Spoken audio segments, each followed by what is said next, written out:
Hello, everybody. Welcome to an AEW All In London pay-per-view review. I am one of your hosts, Daniel, joined by my other two hosts. It's Berman. And Chris.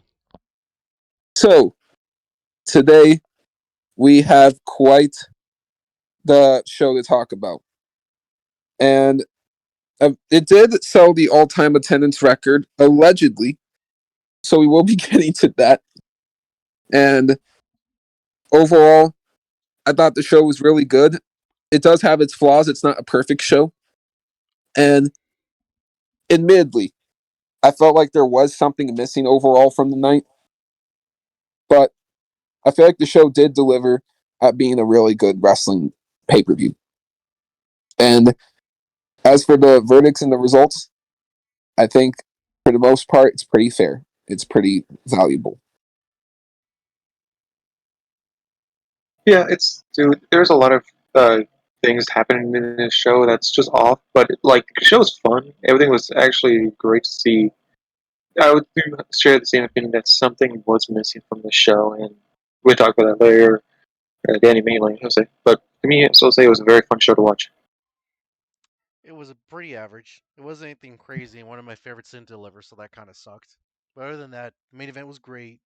But we'll get into it, and some bullshit happened too that I'm sure you guys are all aware of. Yep.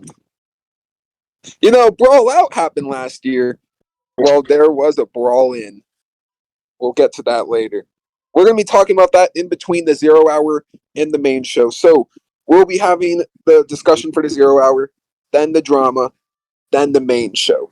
So we'll be having timestamps and all that and our ratings for these matches in the description below. So be on the lookout for that. Now, before we dive in, all I have to say is that this is a huge milestone for AEW, and I am happy for their success, even along with all the drama that has happened. Now, let's begin. So, we go to the pre-show.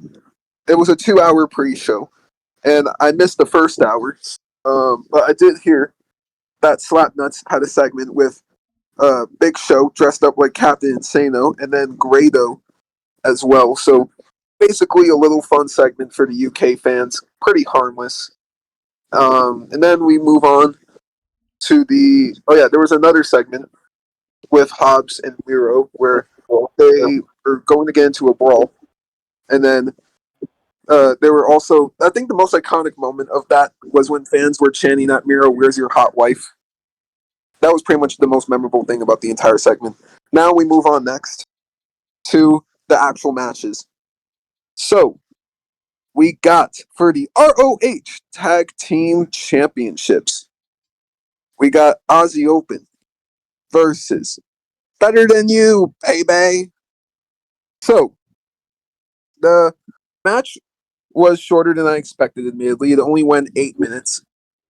And, it's probably the main reason why they decided to put it on the 0 hour. Now, granted, looking at how the show went, I think you could have had this be the opener for All In, and the match you put on the pre-show instead. In my opinion, you could have put the AEW trios. So you had the AEW trios FTW title. I think that would have been a fair enough pre-show. But that's besides the point. Overall, I just felt like this was just a simple, fun, feel-good match. And, while Aussie Open were kind of nerfed here, I will say they did a fine job of playing heels to the crowd and building to Better Than You, Bebe's eventual victory with the iconic kangaroo kick and the double clothesline. Honestly, a peak ending to, again, what I thought was just a simple match. Again, I wasn't too offended by it. I probably am the black sheep in this case, which is fine. Fine to be the black sheep here. So overall, I'm going to be giving this a 7 out of 10. And yeah, I do think the match could have gone like 15 minutes instead of 8. I think that would have been better. But whatever. I guess, we got the fun moment in the end, and it was simple. So 7 out of 10 is my rating. Yeah, and for me, it was kind of fast. I would say that, but I kind of expected that because I don't think they wanted them to get injured during this match for any reason whatsoever. So I kind of felt like it was going to go a little bit fast. But it wasn't. It was fun. It was not that bad of a match with all the fun things that happen in the crowd. The crowd interacting very, very well. It's just that I feel more on the Aussie side because I just feel like it's kind of weird that they put them nerfed completely because weirdly the Aussie Open are from the UK and better than you, baby. Both of them are from the United States.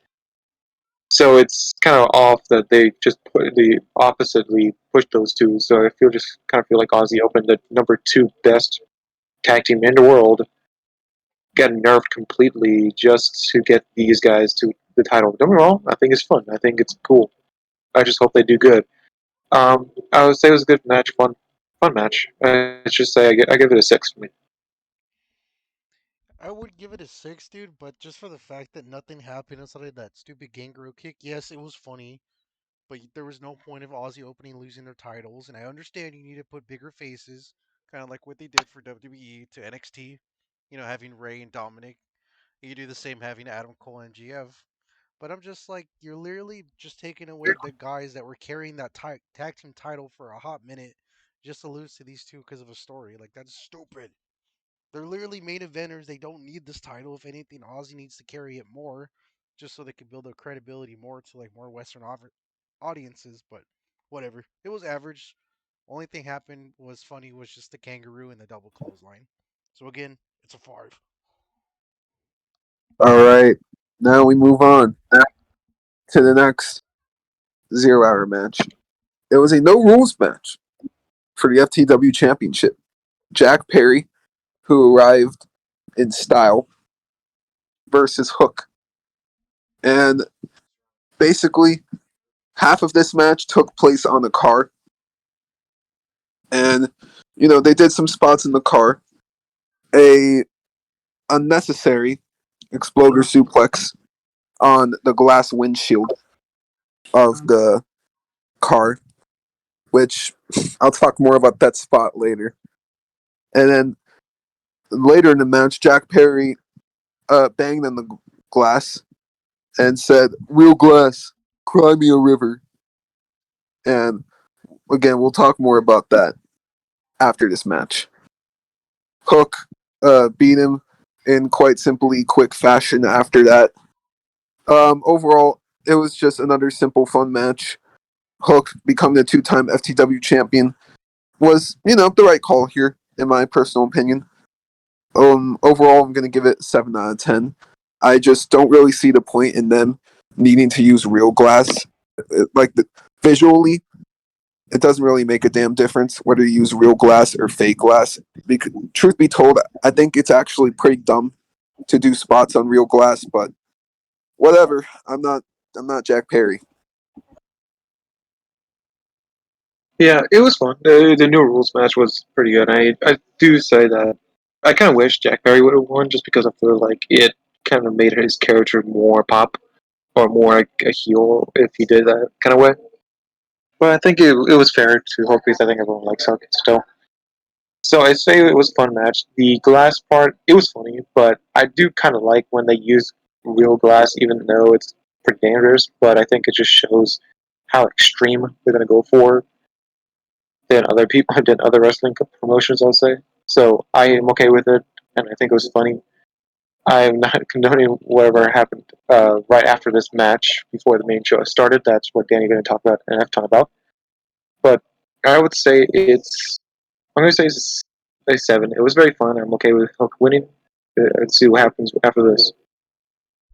Then it is fun. It was funny too because it's a good thing for to let Jack Perry win because of what happens after this. But besides the glass thing, I think what kind of made me laugh even more was him, Jack Perry, doing the RVD taunt before hitting it, which was even more of a good detail of like showing off his heel tendency, and then his stupid come entrance of him coming into the limo. And it was just a good thing for Hook, and it was fun too. Just Jack being Jack, but you know what happened, so I'll give it a 7. Okay, people, I'm going to need y'all to bear with me with everything I'm about to say here. because, believe it or not, the main thing about All In isn't any match that happened, not the attendance. It's this. It's backstage drama that happened at All In. And typically, you all know, I believe Punk and Perry are both good wrestlers, both talented. If you've all been following the channel for a long time, you all know that I've pretty much tried to back Punk as much as I can in a lot of these situations because the truth be told, we don't know any of these people. And I don't really like to just bash on people like, we don't really know like that in terms of the backstage stuff. I mean, some stuff just gets leaked and, that shit happens. And multiple instances have happened where, yeah, Punk has looked like he's in the wrong. And, partially he's not entirely wrong in this case, but there is some wrong that has to be addressed. And the same can definitely be said about Jack Perry. So, I mentioned about the, Jack Perry banging on the real glass, Crimea River thing. So, a few weeks ago, a report came out that Punk and Perry had a little argument about Perry using real glass because Perry wanted to do a spot using real glass. And Punk told him that, you shouldn't do that because of the simple fact that even the smallest piece of glass, if that goes inside of your skin or your body, that can kill you. And I don't know if that's exactly what he said, but I'd assume that's why the fight or the argument even started, because that's the main thing I think of why, someone wouldn't want someone else to use real glass. Yeah, it's just reckless, it's dangerous, it's unnecessary, in my personal opinion. And I'm not even just calling the exploder suplex on the glass unnecessary just because of the real glass debate. I'm also saying it's unnecessary because of everything it led to after the suplex. This brawl and all the shit, all the reports. If the suplex on glass would have never happened, shit, maybe this all would have never happened. But it's just, you're gonna get into a fight of the biggest event of the year, not over anything personal. No. Over fucking glass. On both sides of the story. Think about it. This is all over glass. It's absurd. But you know what makes it more absurd on Jack Perry's end? Punk wasn't the only guy telling him not to use real glass, according to the reports. Tony Khan was also not telling him to use real glass. So, him using real glass isn't just disrespecting Punk.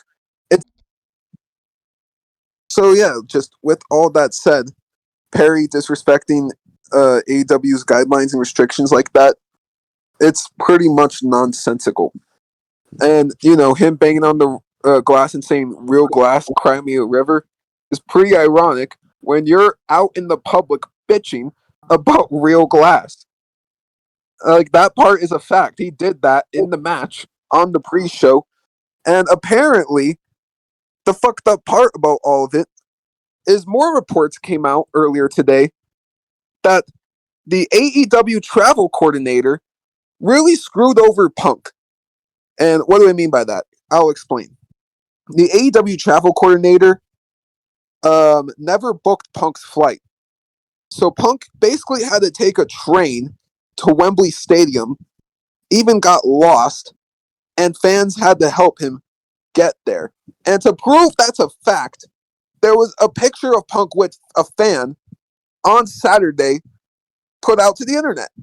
So the AEW travel coordinator screwed over Punk. And you don't want to know what's really ironic about it? The travel coordinator is a fan of the Elite.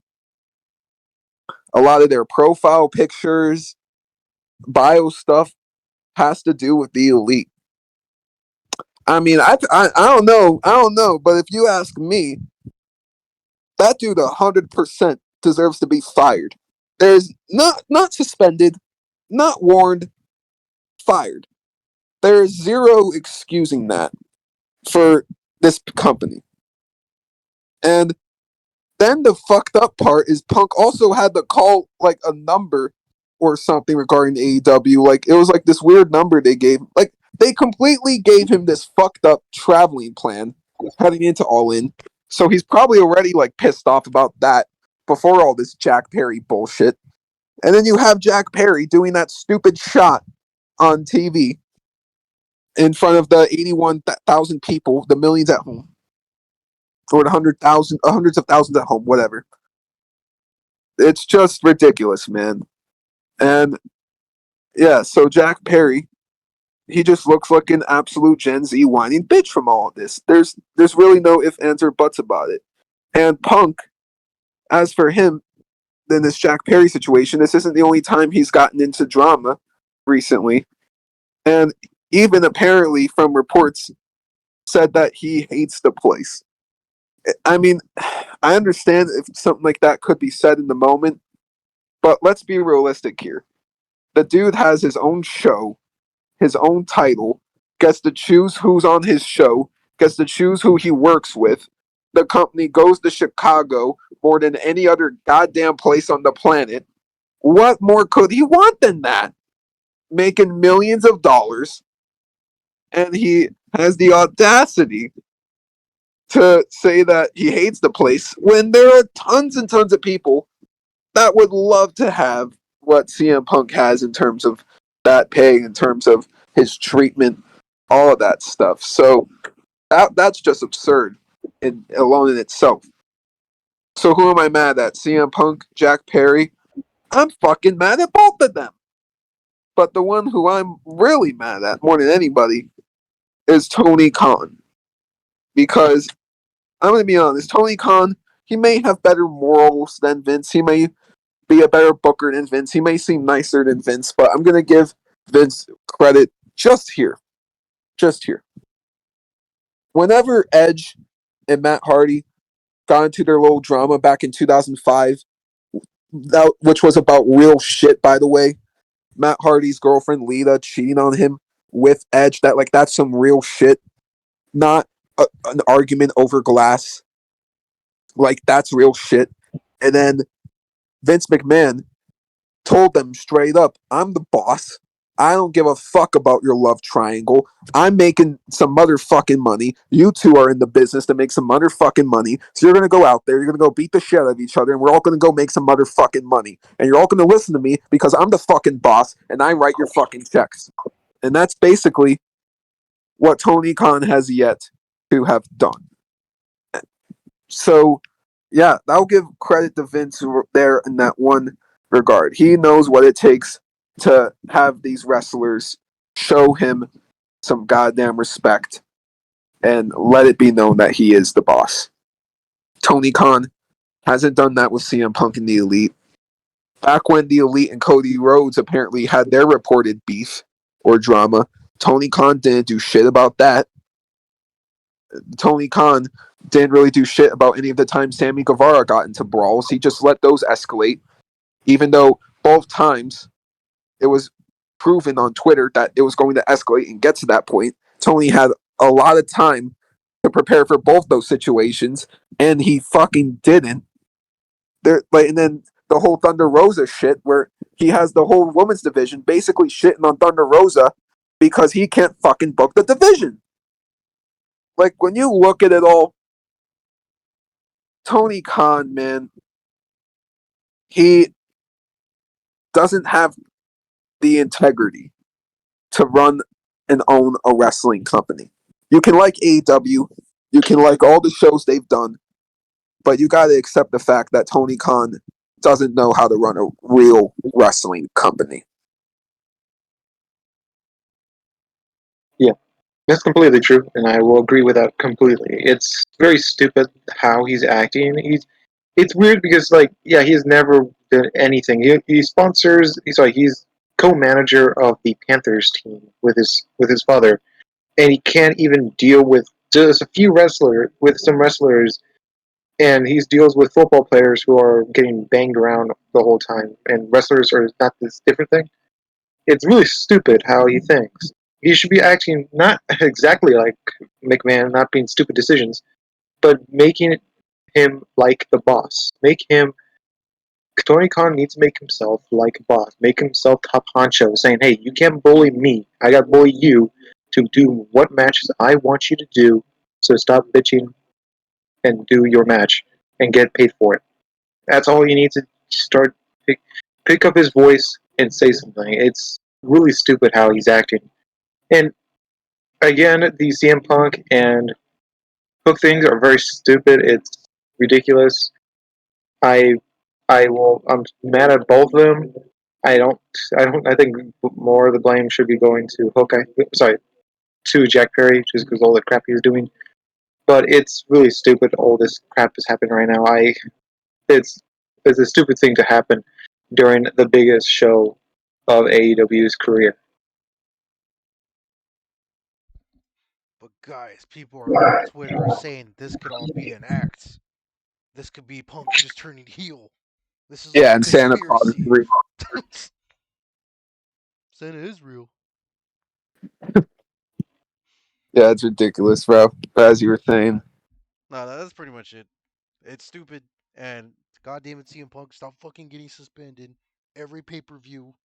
This is like the second time you've done this. Stop. No, he's got injured twice. He's got suspended twice. This is the third time. He's probably going to be gone now. From what reports are saying, Punk hasn't been informed that he's been suspended, so chances are he might not even be suspended, but I'm pretty sure he's been suspended. And let's be real, All Out was in Chicago, a place that is known for booing the elite and booing other guys and heavily cheering for CM Punk. And if you suspend Punk now, you are screwing over all those Chicago people, man, who really paid to see CM Punk. Now, I'm going to be honest here. I'll still watch the pay per view. I'll still review the pay per view regardless. But doing the AEW pay per view in Chicago without Punk really just does not feel right, man. Yeah, it doesn't. It's weird to see that too. All Out next week's going to feel like a bigger episode of Dynamite, if anything. But that's a separate conversation. We're not going to be doing pay per view predictions for All Out because of the fact that there isn't really much of a card to predict right now. As for Payback, don't expect a review for Payback. Like we said, we're taking our break from WWE until we feel like the product is better. And honestly, on a side note, that Payback card kind of reeks of shit, and I'm pretty good on skipping that show. So now, let's move on to the actual positive part of this review. Let's go to the main show, shall we? We shall. So, this show began with match number uno, CM Punk versus Samoa Joe, which, credit to Punk, if you looked at his entrance, you wouldn't even be able to tell he got into a brawl backstage. So yeah, kudos to him on that. But to be fair, Jack Perry's like half his size, so he better not be getting his ass kicked by Jack Perry. So that's what I can really say there. But back to the match.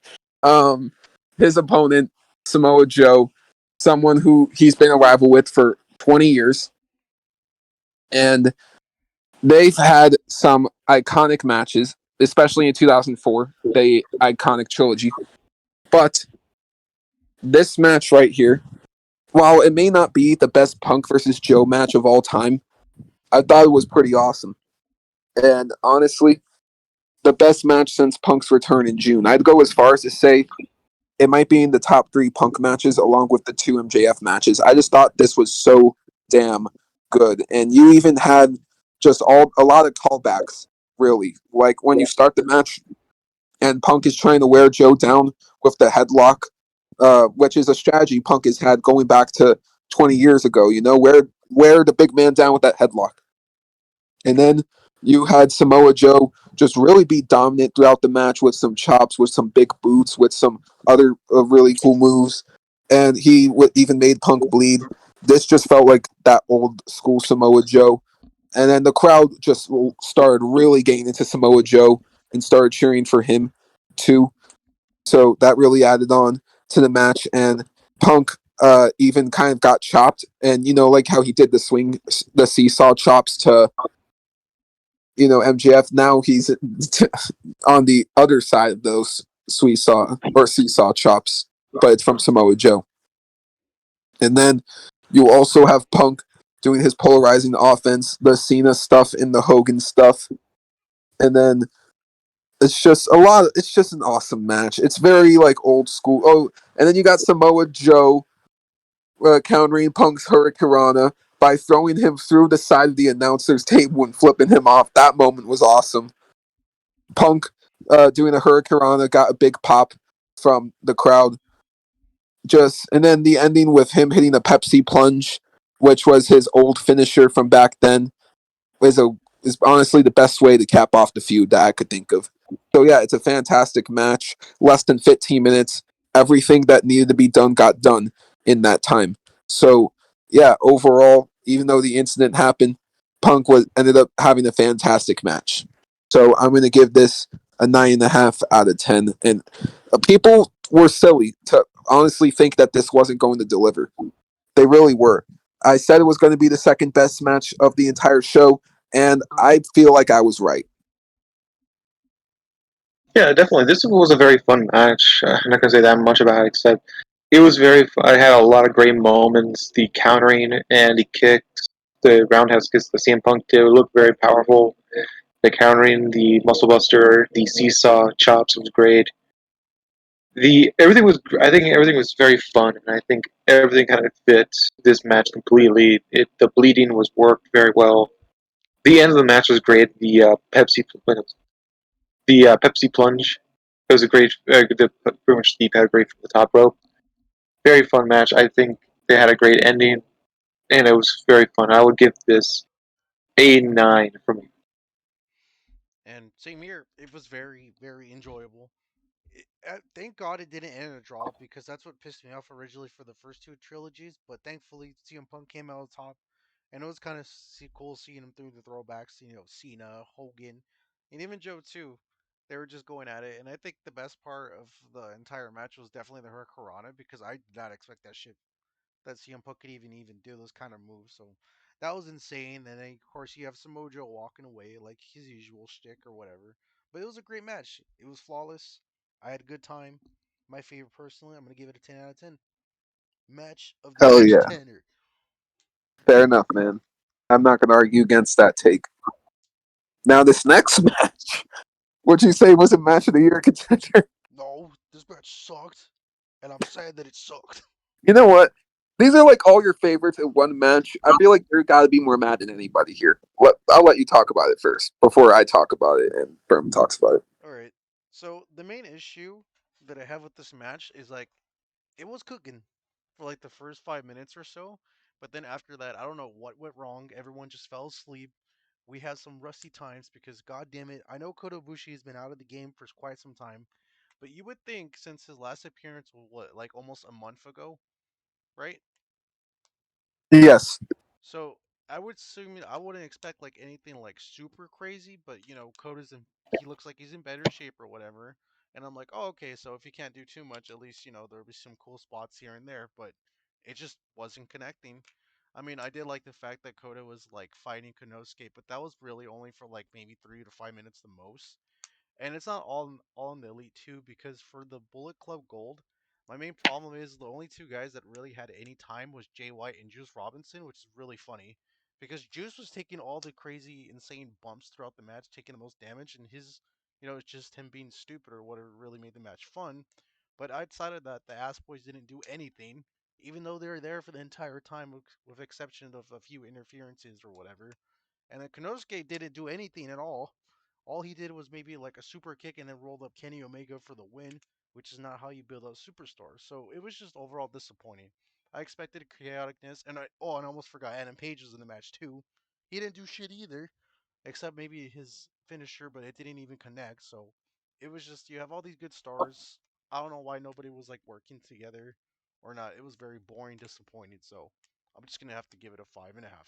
Actually, no, screw that, because that would be like above average. This shit was average, a 5. So what I will say is I do agree with Chris in the matter that yeah, it cooked in the first 5 minutes, then it just kind of stopped hitting after that. And I will say this: Konosuke hit the big highlight for him was knocking out Kota Ibushi. But I'm gonna be honest, I don't really buy that shit. Let's be real. Like, if we're talking about the Kota Ibushi that from New Japan just a few years ago that we all remember, dude, Konosuke wouldn't do jack shit. So I'm sorry, I don't buy this. That's just one thing I have to say, and that's not even a dig to Konosuke, but it's like, dude, that dude's not knocking out Kota. No one is knocking out Kota. I mean, some people can, but it's a rare case, and I don't know if Konosuke is one of those believable cases. But that's whatever. Yeah, it's a weird match because despite it being a 6-man tag, you would think there would be a shining star here. No one really shined that much here. Um, it was one of the most underwhelming matches of the night, and I even said in the preview that this is just an unnecessary New Japan match. And thank you for proving me right, AEW. This did not hit. The story was not basically non-existent. I mean, you could say the attack on Dynamite a few weeks ago happened and all that, and they have history from New Japan, but that's a completely different fucking company, and I've been saying that. This is AEW All In. Basically, your stories shouldn't be New Japan stories. They should be AEW stories. That's how you get new fans in. If you get a fan who's never watched either AEW or New Japan, and you got AEW out here basically promoting New Japan by putting 5 guys from New Japan and one from DDT in this match, it just seems a bit absurd. But it's honestly, just a very average match. Underwhelmed. And Konosuke getting the pin over Omega didn't feel like the big deal it was whenever Yuta pinned Omega earlier this year. And the reason why is because, unlike Yuta, Konosuke didn't actually get a definitive win over Omega, didn't get a definitive pin over Omega. So that just didn't really help Konosuke as much as AEW probably thought it did. And Konosuke's new theme music is not going to help him get over. Sorry. Overall, I'm giving this joint a 5.5 out of 10. Nobody really shined. It felt like nobody really got those big moments. There were a few fun, nice spots throughout the match, but it just wasn't hitting like that, and it's just very unfortunate. Yeah, this was sad because I was looking forward to this match too, mainly because of the Jay White. Because I was happy to see Jay White finally get to get a match on a pay per view that looked very fun. And this was I was very excited for to see it, and it very I didn't really like it. It was very weird. It was weird. There was nothing like super exciting that happened that would like made me jump out of my seat or anything. Like seeing in the like even seeing like Jay White not doing that the biggest thing, not doing like his best things. Like he could have done so many great things in this match, like what Jay White loves to do and used to be in New Japan. So they could have did a lot of things, but no, they did not. It was not that I was not that biggest fan of this, but it had some okay fun things, but not like it was definitely didn't need to be on this card whatsoever. It's sad, and even Kotobushi really looked like he was still rusty as all hell. And even Konosuke winning didn't have that good impact that Danny was talking about. And again, his theme song sucks. He needs to put some words to that theme song to make it good. Like maybe hire someone from Japan or someone from like maybe Japan to make a song for him that has that type of don't, but like put some Japanese lyrics on it to make it sounds good. Like seriously, you could make some adjustments to that shit, man. But I'll give this a 5 for me. So, this next match, some people are calling it one of the best matches of the year, one of the best tag team matches of all time, AEW Tag Team Championship. FTR versus Young Bucks 3. And God damn it, I did this for this last match they had, and I'm about to do it again. I'm sorry, people. I find their matches to be overrated. They're good. They're very good, but to call like matches like this one of the best tag team matches of all time, I'm sorry. I can't take that take seriously. Like, this was a very good slow burn match. And the last 5 minutes was probably the best 5 minutes you'll get between these two out of their whole trilogy. But with that said, it felt like, you know, it felt like it just took a little bit to get to that big point. And, we'll say I enjoyed this maybe slightly more than their second match, but I feel like it was on a very similar tier to their second match. I still think the first match they had, while I don't think it's a masterpiece either, I think that was their best match. So, yeah, FTR surprisingly retained their tag titles. I did not see that coming, so I will give the Young Bucks some props here. They did the JOB, and I did not expect them to. So props to the Young Bucks on doing the JOB, doing business. I'm happy about that, and they've honestly earned my respect a little bit, as if that even fucking matters. I'm just some regular dude, and they are pro wrestlers who have their own lives. So logically, that doesn't even matter whether these wrestlers have my respect or not. But you guys get my point. Overall, it was an 8 out of 10. FTR did try to offer a handshake to the Young Bucks, but the Young Bucks just walked away. So I'm assuming the feud isn't over. And if the Young Bucks are going to win the belts and turn heel later, I think that's fine. I just think ending FTR's title reign at All In would have been a premature decision. I feel like there's still more to get out of this FTR tag title reign, but that's me personally.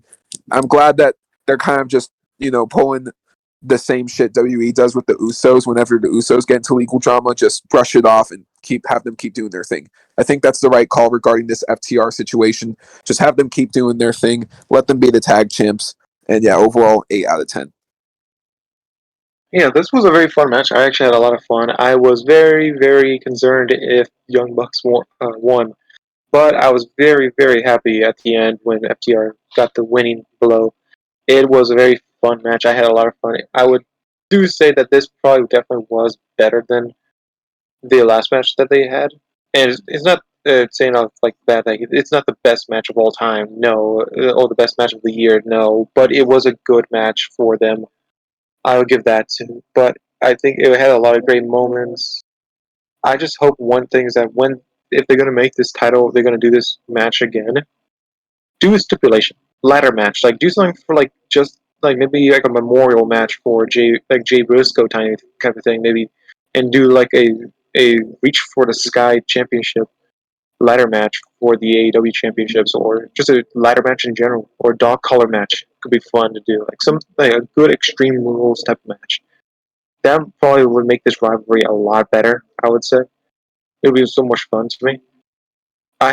It's still saying about too. This was a fun match. I had those great moments too. So I really like this match. I'll give this an 8. Yeah, that's fair. I'll give it an 8 as well too. It wasn't my favorite out of the trilogy. Obviously, they have better matches here and there, but it's cool that they finally came together. They had this match. There wasn't no more drama, and for once, the Young Bucks didn't make it selfish for them to win. So that was cool seeing. I hope they turn heel soon because I hate the acts of them because it's stupid. I was never a fan of the face elite, so hopefully they become heels again because this shit Can I be cringe. can I be honest with you why I think that is? Why? Because I feel like the heel version of the Young Bucks are like the real versions of the Young Bucks in terms of like who their characters are supposed to be.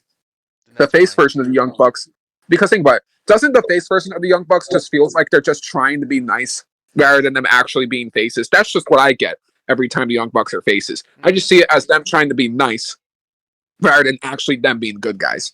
They're meant to be heels. Their nature is them being heels. Exactly. So if they go back to the roots, make them heels again, that'd be great. Because the faces are stupid, and they're better off as bad guys, anyways. You know what I kind of want? Yeah. I kind of pitched this idea earlier this week You know how Adam Page is drinking again and all that stuff? Yeah. What if this time, instead of Kenny taking the Bucks away from Page, what if Page took the Bucks away from Kenny? And all three of them turned on Kenny? Because I'm going to be honest. I think Kenny as a babyface at the moment is correct. People are cheering him all over the world. They love him. I don't think Omega turning heel makes sense right now, especially when he was the biggest heel of the company for over a year or for over a year straight. Why not experiment? Have a heel elite with Page and the Bucks, and let Kenny be singles for a minute because Don betrayed him, and then if you have the elite betray him too, that would be quite the character development, quite the story that we could be building for Omega right there. Yeah, that'd be fun too. That'd be interesting to see if they do that. I like the sound of a heel Adam Page. Yeah. And the last time that's happened was 2018. So literally almost 5 years ago, almost 6 years ago. Long time. So, yeah. Now let's move on to the Stadium Stampede 3. Really should have been called Anarchy in the Arena 3, but that's okay.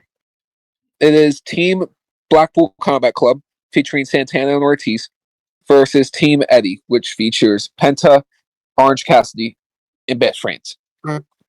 So I had high hopes for this match. I'm a big fan of a lot of the names in this match. Mox, one of my favorites. Eddie Kingston, another person I'm a big fan of. I really like Claudio. I like Santana and Ortiz as a tag team a lot. I appreciate Yuta. And then, I also like Orange Cassidy and the Best Friends I'm fond of as well. And I know the Best Friends are talented and capable of playing on bangers as well. And Penta, there's really not much to be said there. Penta is, as talented can get. But I don't know why this match was bad, but it was. It had botch after botch after botch after botch after botch. I could probably come up with a different botch like over and over again, but I will say just a few major ones that stick out. When Penta fell off the ladder and he basically had to get back up and do that destroyer spot. That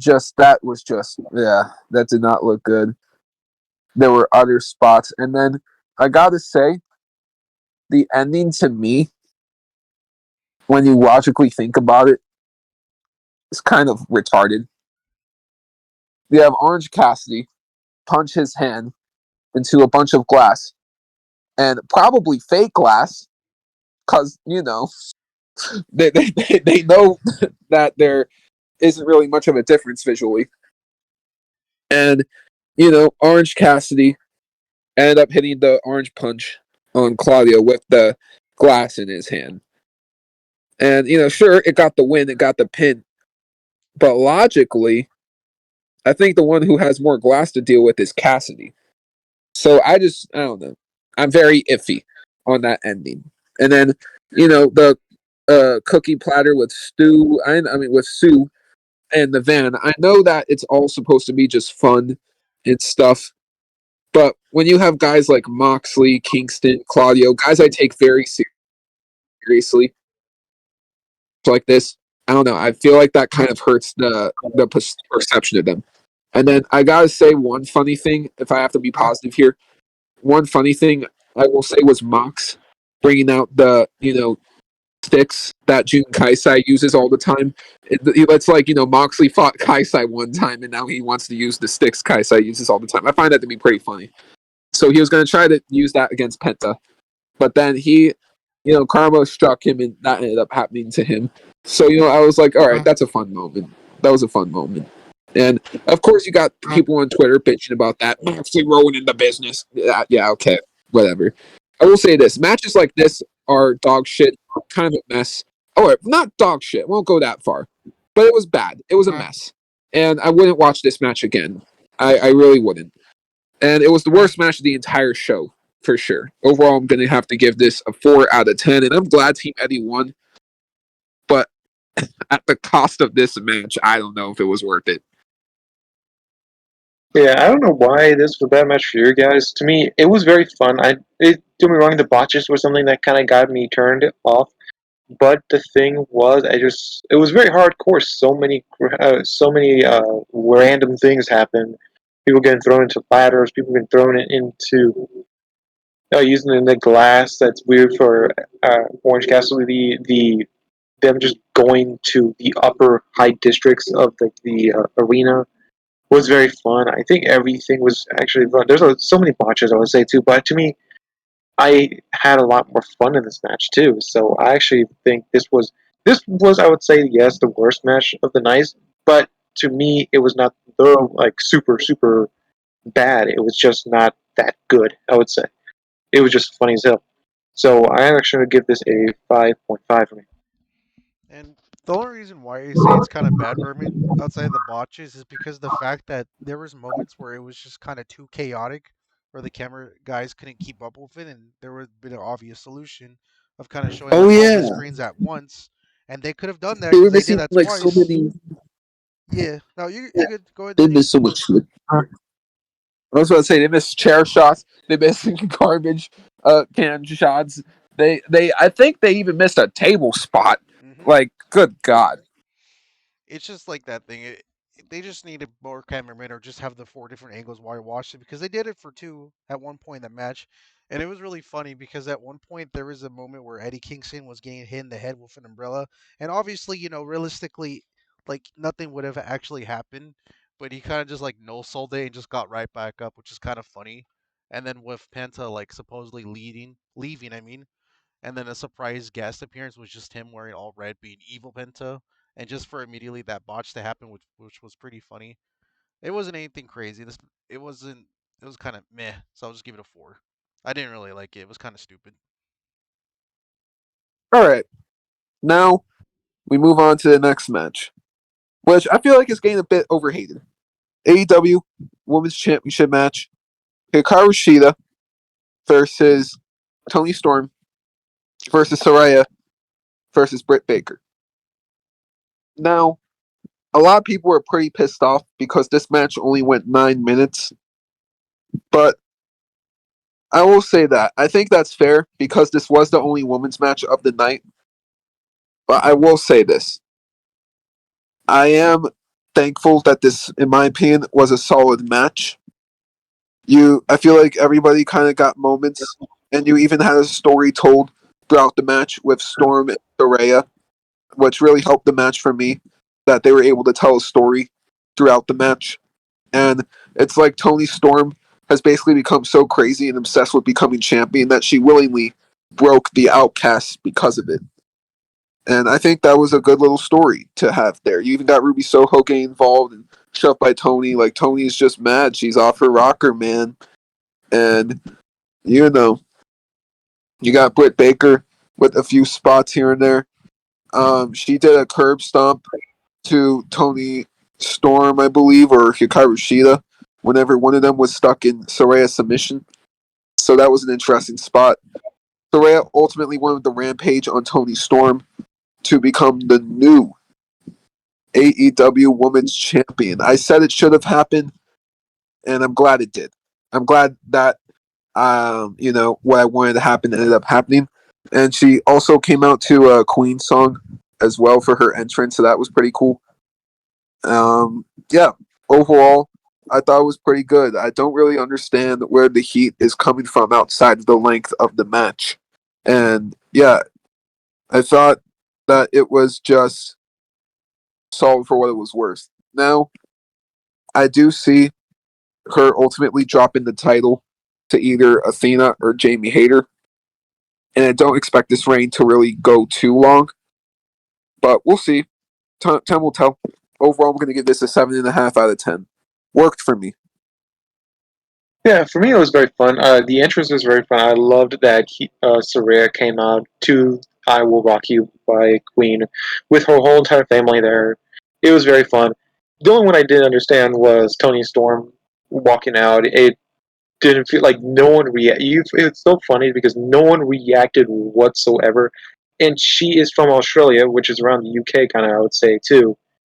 And no one reacted to her music, or no one reacted to how she looked, or anything. She just they didn't give a fuck about her, give a fuck more to Surya. So it was very funny to me. But I think it had a lot of fun. It was still a great match too. A lot of great fun moments. I think in the match, the point you were talking about was Surya got Tony Storm. No wait, no, yeah, got Tony Storm into her PTO submission, and Britt Baker got her with the curb stomp. Great combination. I really like that. This was very fun. I loved it too. It had a lot of fun things. The ending was very funny because Britt Baker got Hikaru Shida into the submission lockjaw barely, but at just the corner of the eye, Saraya just got put Tony Storm down by the nightcap finisher. But there was one part actually I want to mention before anything else. It was very funny that the it's like Tony Storm punched, I would say slapped, by I think by it's like by accident, Soraya's mother. That was very funny. I think that was a great turn to the match, saying, "Well, Tony Storm and Soraya are going to be really going to fight against each other." So that's very funny. So that's very interesting. I like that. So I'm happy Soraya won. I am okay if she drops it to Hater. I'm perfectly fine. Soraya, sorry again, but Athena, I just don't know right now. She's okay at the Ring of Honor for right now. So for me, it's Soraya versus Tony Storm. Sorry, Soraya versus Hater for right now. If she's going to drop the title to anyone, but for me, I'm going to give this an 8. This was actually a very fun match. I really like this women's match for this time. So I give it an 8. And yep, I actually enjoyed this too. So, quite frankly, this is a really good example of how to book the women correctly because there was never a single dull moment. And for once, there was actual storytelling. For instance, you can see the shatters of like the Outcast group falling apart little by little, which is great because I hate that group altogether because they're so cringe and they literally don't do anything outside of just mocking the NWO dudes from back in the day, except all women. But it was a cool finisher. I'm glad Saraya got the win because she needed it more than all these others. And I'm sure we'll get eventually like a three-way for the title between like the Outcasts soon. So it was cool. I enjoyed it. I'll give it 8 out of 10. Keep it nice and simple. Now we move on to the next match, the tag team coffin match. Darby Allin Sting versus Swerve Strickland and Christian Cage. So I had a lot of fun with this one. I really mean it. You had Sting come out to his old WCW entrance, which is Seek and Destroy by Metallica. Phenomenal right there. The entrance of the night, in my opinion. And, it's just another match from Darby and Sting that managed to be insane and deliver. Probably might even be my favorite Darby and Sting match in the company. I mean, it's the first time they've done a coffin match together, and yeah, it just really delivered. And you had Swerve get his moments to shine.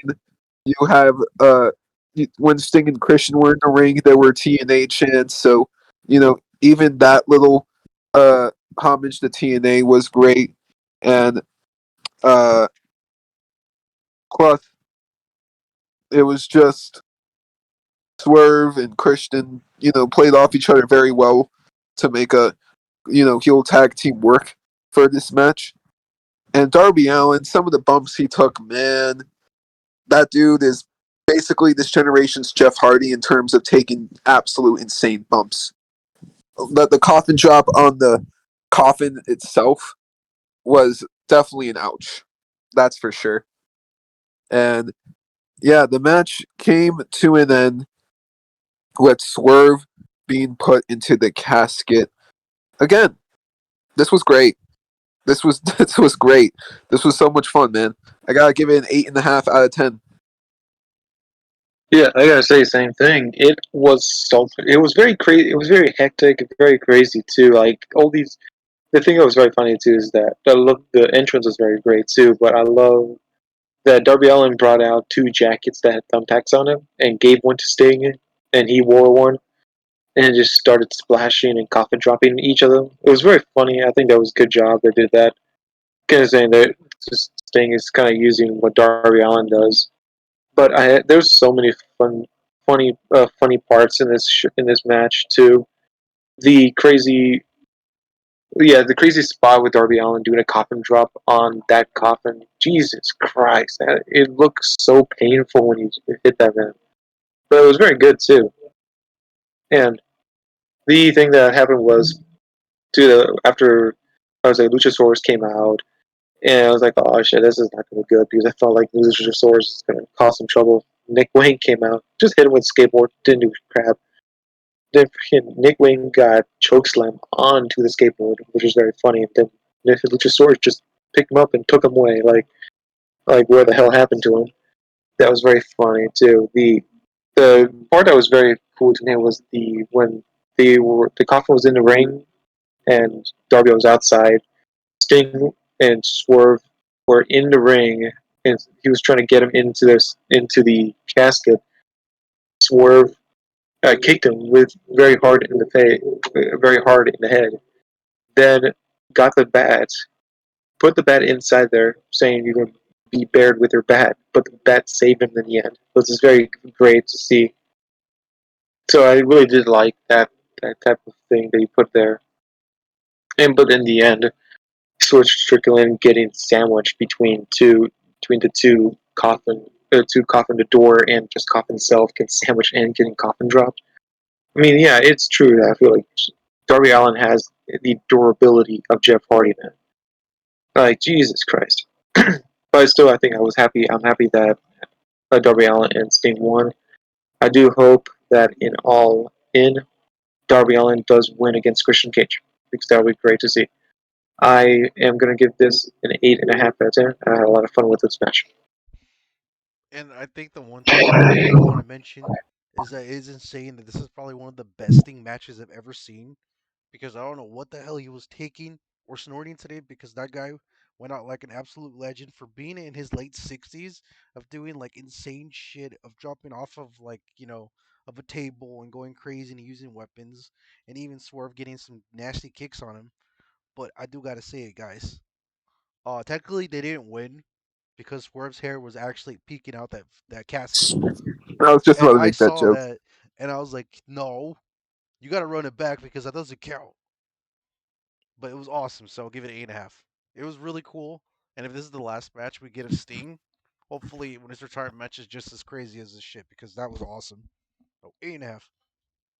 All right, next match, a non-title match: Will Ospreay versus Chris Jericho. Now, I had my doubts for this match. I'm glad that I was proven wrong. Jericho went out there and delivered his best performance in a while. And yeah, like I said, Ospreay basically got the best match out of this version of Jericho anyone is possibly going to get out of this version of Jericho. I don't, like I said, this is probably going to go down as Jericho's best match this year. And yeah, Will Ospreay got the W as he should have. Now he's 3-0 in AEW pay-per-view matches. He beat Orange Cassidy. He beat Kenny. Now he beat Jericho. And the part I liked is that Jericho was kind of playing the heel here, and Ospreay was kind of playing as the face, despite the roles being kind of reversed in the story. After the after Jericho took his L to two Stormbreakers, Sammy tried to help up Jericho, but Sammy just got shoved by Jericho, and Sammy is just kind of looking at Jericho like kind of disappointed, kind of like fed up with his shit. And yeah, what do I think that led to? I think that led to good old fuck. What was it about to say? Oh yeah, a match it all out. I think it led to a match it all out between Jericho and Sammy. And yeah, who gets the win there? We'll find out. If I had to predict early, I'll say Sammy. But again, we'll have to wait and see on that. So overall, I'm going to give this match an 8.5 out of 10. There are some people online calling this the best match of the show as well, which is kind of surprising to see, but I understand. It's a great match. Yeah, this was a very fun. I did love that. We didn't mention that at the beginning of the show, the beginning of the entrances, Chris Jericho sang his Fonzie with Fonzie, Judas, Judas, and the Fireflies were out too. And I love it because I actually watched that in on YouTube. That at one of Chris Jericho's concerts when he was with Fonzie, he talked saying that Bray Wyatt died and he lost him. He was a great friend of his, and I kind of love that he's trying to pay tribute to his good friend. So I think that was a very great piece of thing there. I love that the song was great that he sang pretty well there too. But say the match was very fun too. I had a lot of fun. I kind of expected Chris Jericho to do some do not that good, but I was expecting my expectations were wrong. It was a very fun match. I actually had a very good time watching it. With Ospreay and Chris Jericho doing some crazy crap there. It was very fun. I think still the match was definitely great. Definitely not the best match of the night, but it was definitely a match that people should definitely go back and watch. It was very fun. I would give this. So actually, for the Sammy Guevara and Chris Jericho, I would love to see Sammy Guevara betray Chris Jericho and join Don Callis, because that would probably make that story a little bit more intense, saying that now he's going to align with Don Callis and become more mean, or become saying, no, I don't care about you. I don't care about you. I'm going to become Don Callis guy. I would say. So that'd be interesting to see. Maybe I would like to see that too, like join the faction of Don Callis. That'd be interesting. But this is, I still say, this is a very fun match. I love the ending was very great. I give this an 8.5, and I can't wait to see what happens in All Out. It was All In. And again, Will Ospreay delivered once again, so that's really cool because originally everyone thought this match was gonna suck, and Chris Jericho was actually pretty good. He even did it. He was even copying some of Will Ospreay's moves, such as his I can't think, his hidden blade or whatever. He hitting that, and there was just a lot of cool heelish techniques that Chris Jericho was going for consistently in the match. It was just cool because at first I thought I was like, oh god, is he gonna beat Will Ospreay? And luckily he did it. And then Sammy Guevara did intervene maybe a little bit by holding on to Will Ospreay's leg, but that was about it. And also, even though the Chris Jericho did lose, there's a little bit of breadcrumbs showing that eventually Jericho and Sammy are gonna like split. And they teased that a little bit when Sammy tried to confront Chris about his loss or whatever. So you have good storytelling, you have a fun match, excellent. So 8.5 for this one too. Now, talk about the semi-main event. Well, actually, no. Before that, Nigel McGuinness announced the all-time paid attendance record: 81,035 people. Well, god damn. The crazy part about that is that Wembley wasn't even sold out. There were still a few thousand tickets they could have sold. That goes to show how mental or how huge Wembley Stadium is. How many people that can really fill. But 81,000 people, whether it was in the country or people that have flown uh, from outside the country to go to AEW All In, I think it's crazy, bro. It's a crazy number. It's a crazy experience, and I think that's great overall.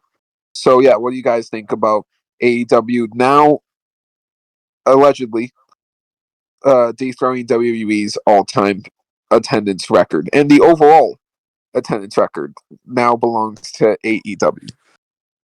Well, that's great. I think that shows that AEW is a great contender, and it is a top contender, saying that we can rival WWE or be better than them. That shows how good they are. And the cool thing too is that they're actually going back next year for All In at Wembley Stadium again, so they could actually break the attendance record again next year too. if that's insane, that'd be cool. But well, I don't know. Gotta see what Tony's been up to, or what he's gonna cook again for the next showing. Because I know for sure You it's know, confirmed for next year at Wembley, which is nuts. I think if I have to be honest, I actually think they are going to break this year's record because this year they only gave people 4 months to buy tickets. If AEW went as early to sell the event in November, December, like 9 months in advance, that could be a guaranteed sellout. So only time will tell with that. But now the semi-main event, House Rules match. This time no holds barred for the AEW Trios Championship. House of Black versus the Acclaimed. It was a good match. Probably the best match these two trios have had together. Um, the Acclaim got the win, which I personally disagree with, but whatever. I guess the Acclaim will have some drama with Bullet Club, Gold, the Gun specifically, over those titles. It really wouldn't shock me. So overall, I'm gonna give this a 7 out of 10. Sorry for being so quick on this match. I'm just excited to talk about this main event. Yeah, I go quick. It was a fun match. I really liked it, and it was not that bad. There was a lot of great things. The end where House of Black uh, gave the titles to Acclaim, showing the respect. It was kind of weird to showing that House of Black is showing respect because usually they're that dark. They don't want to do that. But I think it was cool. The match was fun. I want to see what happens when the Guns probably was going to be the Guns and Juice Robinson versus the Acclaim for the titles. I hope that Billy Billy Gunn betrays them because that'd be a good end. That'd be a good fun thing happen. I give this a I give this a 7.5. And again, 7.5. It was good, but you know how I feel. The only thing that was really cool was that the House of Black did do that tribute to Bray Wyatt, so that was a nice little touch. But the match was, I've seen this 1,000 times before. It's been overdone. It was great, but just give it 8. It was good. All right. Now, the last thing we'll say before we get to the main event. 2 new matches were announced for All Out on the media scrum. So, we're not going to predict them. We're just going to talk about whether or not we think these matches are good and worth for the pay-per-view. Well, we got Omega versus Takeshita, which, again, I think it would have been a better setup to have Takeshita beat Omega definitively. Kind of like how, Yuta beat Omega definitively at Double or Nothing, and then they had a main event match at on an episode of Dynamite Yeah. like a month or so later. So I think they could have easily done the same thing for this case scenario, but they didn't. At least it doesn't seem that way. Now, the other match. This just is baffling way of booking to me. Sorry. Jon Moxley versus the champion, Orange Cassidy, or Penta El Zero for the International Championship. And here's the thing. Orange Cassidy and Penta are fighting on Dynamite in a championship match. And then the winner goes on to face Jon Moxley for the title on Sunday. That makes 0 sense. Because here's the deal. Moxley has not pinned Cassidy in recent times. All that's happened is Moxley has attacked Cassidy a bunch. That has not earned him a title shot. If anything, this should be a number 1 contenders match between Mox and Penta, where the winner goes on to face Orange at All Out. Or, better yet, you could do a triple threat for the title. Either or would work. This setup makes 0 sense to me. But Orange Cassidy versus Jon Moxley, the match itself should be a great match, and I wouldn't even be surprised if that ends up being the best match in the All Out pay-per-view. But, yeah, that's all I could really say regarding those 2 match announcements. Yeah, that's interesting. It's kind of weird for All Out to be like that, but hell, maybe maybe it's going to gain some traction later this week. I don't know. It'll be interesting. Hopefully, dude, because this is just sounding like an episode of Dynamite, if anything. That's all this is. It's a cash grab. Yeah, yeah, and that's what kind of worries me about AEW doing more pay-per-views throughout the year.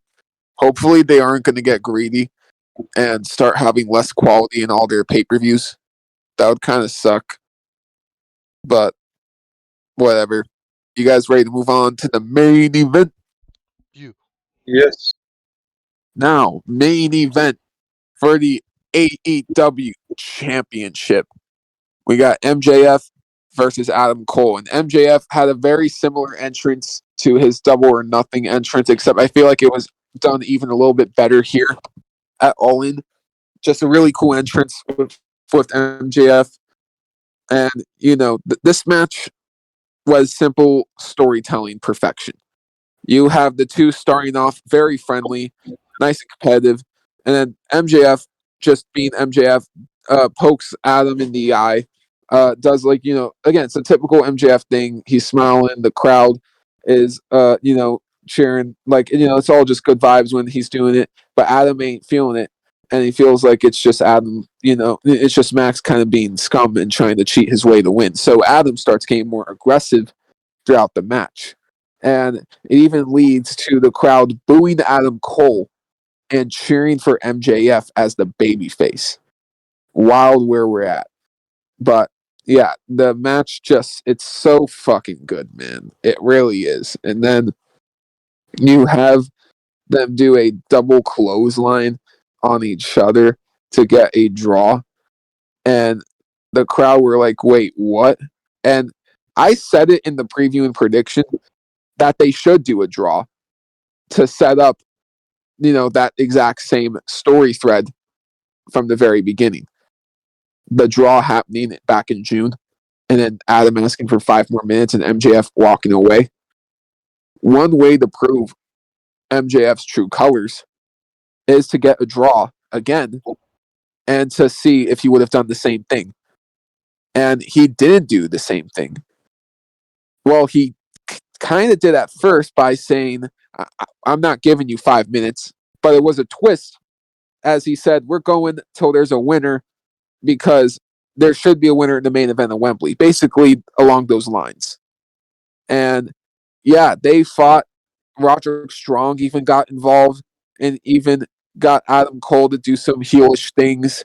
And the thing I thought that was kind of crazy as well was that MJF was kind of, having restraint on himself on doing things against Adam Cole. But Adam Cole, when he was given the same opportunity to do some of these things, he didn't even think twice to do it. So it goes to show that Adam might not be someone to trust in the long term. And then when you have the end, MJF goes for pin. Adam Cole is just in shock, and he is like, upset, crying. Basically, very similar to when MJF got pinned by Dax last month on that Collision episode. And, MJF tried to give Adam Cole his ROH tag title that he has with MJF, but Adam Cole just threw that title on the side because he's pissed off he lost the AEW title match. Then MJF is like, oh, I see what this is about. You only ever cared about my championship. And you know what? You want the championship? Fine, you can have it. And basically, he was like, if you want to do a betrayal, just hit me with that title and get it over with. Then you got Roderick Strong, who I'd kind of like to call the cuck of the story. He's like, Adam, do it, Adam. But then Adam throws the title, same way MJF did, and they hugged it out to end the show. And basically, then they embraced. Roderick Strong was crying, meltdown. The Kingdom took him back. And then, yeah, the show ended with MJF and Adam Cole just still remain friends. The twist was that there was no twist. And what I really love about that is the last time there was a wrestling main event in Wembley, it was SummerSlam 1992. Bret Hart versus the British Bulldog. How did it end? With well, with MJF and Adam Cole, it was a cradle pin. But with the British Bulldog, he rolled up Bret Hart. And basically, they kind of embraced, and, British Bulldog got his moment with the title to end off the show. So, to end off both Wembley shows, it ends off in a matter of respect after a masterful match. That is pro wrestling. So, yeah, in my opinion, this is my personal match of the night. And it might even be one of the best matches I've seen all damn year. I'm going to have to give this a 10 out of 10. And I'm very glad with the way this match has been booked. Now they have tag titles, and they're going to have quite the tag title reign. If anything, they might be a tag title reign to compete with FTRs. We're going to have to see how that goes. Yeah, this is actually a very fun match. I was expecting a lot from this one to see how they're going to play the friendship business. And I was happy to see how MJF was kind of the face of the face of this match, and Adam Cole was the dickhead of the match for like 75% of it. He was just doing as much as he can to win that title, as brutal or as dirty as he can. And it was very great. It was very interesting to see how like differences between those two. And I think there was a good spot too. It was on the announcers table. It was MGF wanted to go for a tombstone. He said, "Nah, I'm not going to do that to my friend." And then Adam Cole just did tombstone because he could. He just because he was going to win no matter what. So he just did tombstone on that table too. So that was very interesting. The contrast. It was so interesting. And when I saw when they did the double pin, I'm like, oh no, this is not going to be fun. No, please don't end like this. And then I saw the mic come into play with them, so they did it, and it was so much fun. I think they did a great job showing that the friendship is forever, pretty much. Or friendship can be for a very long time. So, and I can't wait to see, because now I can see this probably going to be MGF with Adam Cole versus Project Strong and the Kingdom, which is a good guess is going to happen for the ROH titles, or just for the main championship too. So I am very curious. This is a very fun match. I give this a 10 out of 10. Probably the best match of the year, I'd say. Yeah, that's fair, dude. Because I like the story. It's story done tell right, and if anything, it's just like how they used to do it back then when AEW was first starting. You just have like little skimmers of like storytelling, like little by little by little, until eventually pays off. And this is definitely it was well worth the time. You guys made a bunch of excellent points, so I can't really add much else to it. But it's a great way to end it, and I'm glad they're still friends. So again, it was beautiful storytelling, and the match quality was awesome. So a 10 for me. Now, when I say something was missing from the night, this is what I really meant. Whenever it comes to All In, this is the first big time stadium show AEW has ever done. The biggest wrestling attendance in history. It was even quoted and called the biggest wrestling show in history when it comes to the event quotations. But if we're being realistic here, the 6-man tag, the stadium stampede, and the other stuff on this card kind of proved otherwise. And when people are going to think about iconic moments, sure, you got maybe entrances, maybe matches, but there's not really going to be any iconic moments people are going to look back and remember, like, oh, that was a fun moment or an interesting moment or a good segment. Nothing really along those lines. It just felt like it was match after match after match after match, and that's my problem with AEW pay-per-views in general. A lot of AEW shows in general. Maybe not even just the pay-per-views. It's just match after match after match. And again, it's like, what are we watching? A fucking 2K universe simulation? I mean, I'm just keeping it a stack right there. But yeah, that's all I could really say on it. While I felt like this show was really good, I just feel like you can't really say it was a WrestleMania-esque show in that sense. I will say this, though. It was a damn great show. And it was a damn memorable show for the matches and entrances we got, I suppose.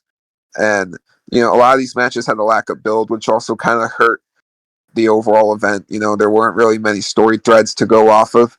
But for the story threads that we got, especially with the opener and the main event, those delivered for sure. So I feel like this All In is kind of the exact same quality as the first All In. Not better, not worse, the same quality. That's just my opinion, though. Overall, I'm going to be giving this show an 8 out of 10.